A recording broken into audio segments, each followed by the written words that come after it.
مساء الخير، انا مروان سري. طول عمري الحقيقه بعاني من مشاكل كتيره جدا في اسناني من وانا طفل.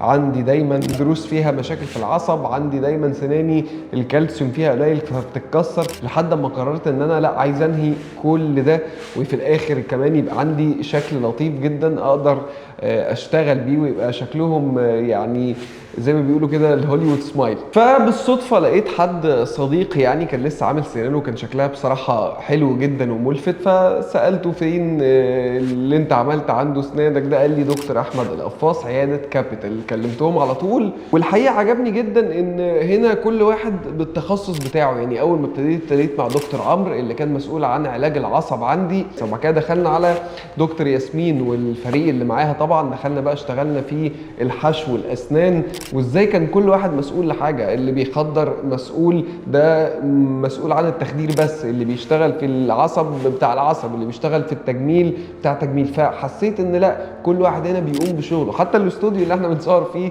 جزء من الانبهار بتاعي شخصيا ان معمول استوديو عشان حتى الشغل يبان بطريقه بروفيشنال، فكل حاجه بتتنفذ صح، فده طمني. في الاخر النتيجة مرضية فوق ما توقعت بكتير. كنت خايف مرعوب من شكلي بعد السنان، حسيت ان شكلي رجع بسناني الطبيعية اللي كنت عاملها من وانا طفل، طالعة جديدة لانج ما فيهاش اي مشاكل.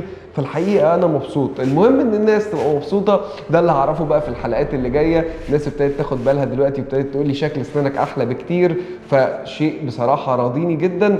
انا كمان برشح لكم يا جماعة، لو عندكم اي مشاكل مش بس تجميل حقيقي، تعالوا هنا عيادة كابيتال وهتنبسطوا على ضمانتي.